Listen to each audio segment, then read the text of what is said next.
All right, so since I did a video on Garabandal, as you might imagine, Glenn, I've had 100 people say Garabandal is fake, and I've had 100 people say, "I'm so glad you're covering Garabandal. It's so amazing." So tell us about whether this. I mean, I've always avoided Garabandal because I've been told repeatedly it's not approved, and I don't spend any time usually on anything that's not approved.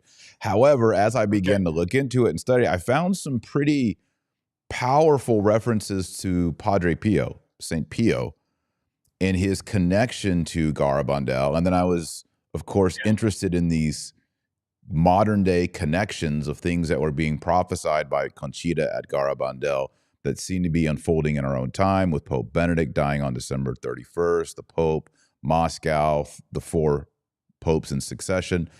So is this approved?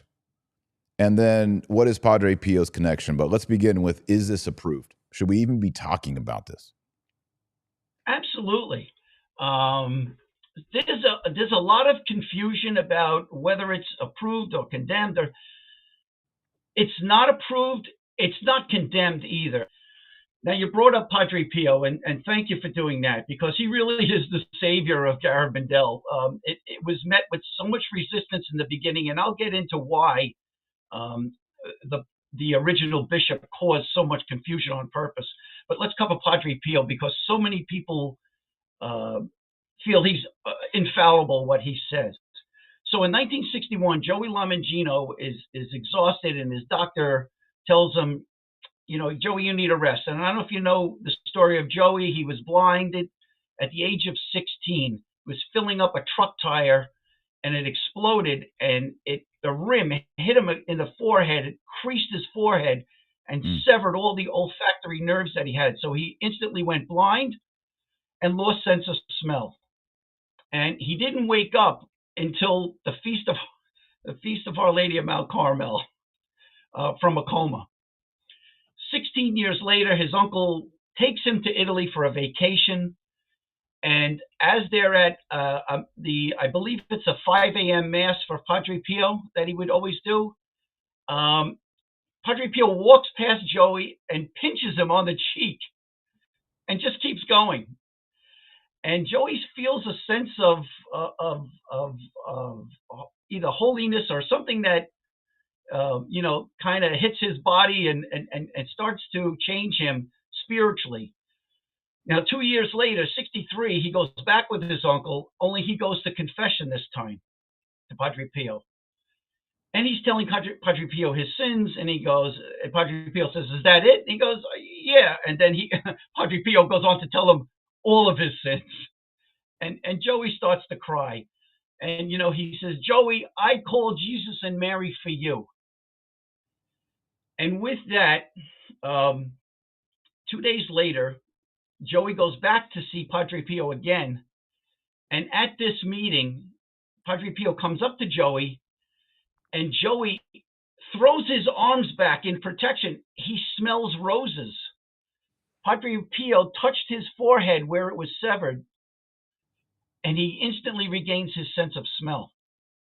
So it's a miracle. And at that meeting, he says, that he's talking to him, and he says, "I understand these apparitions in Garabandal. Is it true?" And Padre Pio says, "Yes." And he says, "Should I go there?" And he says, "Yes."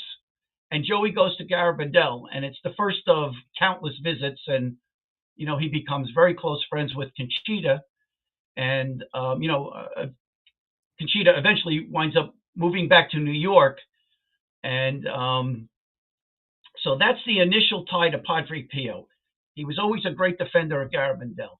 All right. Now, one of the things that people who have contacted me said, "Hey, Garabandal is not real," is they speak of the man who regained his sense of smell with Padre Pio. But apparently there was Right. some prophecy about him getting his eyesight back, and he died blind. And so naysayers say, this is proof that Garabandal, there's something wrong with Garabandal. Can you Right. speak to that? Sure, I can. Okay, so we're talking again about Joey Lamangino, who, Okay. I described earlier, went to Padre Pio several times. Um, the prophecy was that Mary said her exact words where she told Conchita was that Joey will see on the great day of the miracle. That was the exact quote. Okay. So the inference is, yes, he sounds like he's getting a new set of eyes so that he can see the miracle. But that was the exact quote. He will see on the day of the miracle.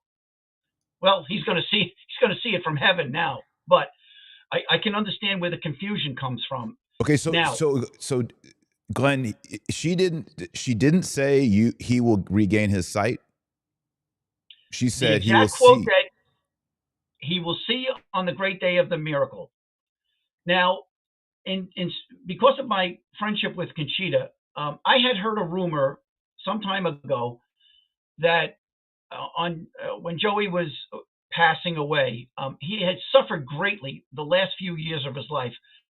I believe it was somewhere multiple heart attacks, somewhere in the neighborhood of like 10. He fell down a flight of stairs. The doctors accidentally gave him the wrong medicines. He had reactions. I mean, the man just suffered terribly the last several years of his life. And I had heard a rumor that a priest was talking to him, and he said that he was going to offer up, in exchange for his eyesight, that the church accept and approve Garabandal. So I called Conchita. I said, did you hear this rumor? And she says, it wasn't a priest. I said, oh, do you know who it was? She goes, yeah, it was me. I was there. So now she's telling me that that's what Joey said. That was his offer, that he would forego his sight and life for the acceptance of Garabandal. Now, is there any? I thought there was something more about Padre Pio. Didn't he have another statement? And didn't he leave some things to Conchita? And does she still have them? Can you connect those Yeah, dots? um, yeah, sure. Um, Upon his passing, Conchita was notified by one of Padre Pio's closest friends, Father, I think it was Senator Monaro. I'm sorry about the pronunciation. Anyhow, he contacts Conchita and he says, "I have some items for you. You know, could you meet me in Lourdes?" And he presents Conchita with one of Padre Pio's bloody gloves with a piece of bandage on it, his personal rosary, and one of the veils that covered his face during his wake. So this priest actually tells Conchita, I never believed in Garabandal, but now I do, because for him to bequeath you these items that was so personal to him, and of all the people in the world, he chose you alone to have these. He says, now I'm convinced that Garabandal is true. And yes, I've seen all of these items and others at her house. We both live in New York, So so Conchita yeah, has all of these relics that she inherited by name from Padre Pio. yes, Wow. So after he died, yeah, they were sent to her. yes. Well, again, she went to Lourdes to meet this priest to get these items. Okay. And the priest was instructed these are to be given to Conchita. Yeah, he was he was left a letter from Padre Pio because of their close friendship Wow. in San Giovanni.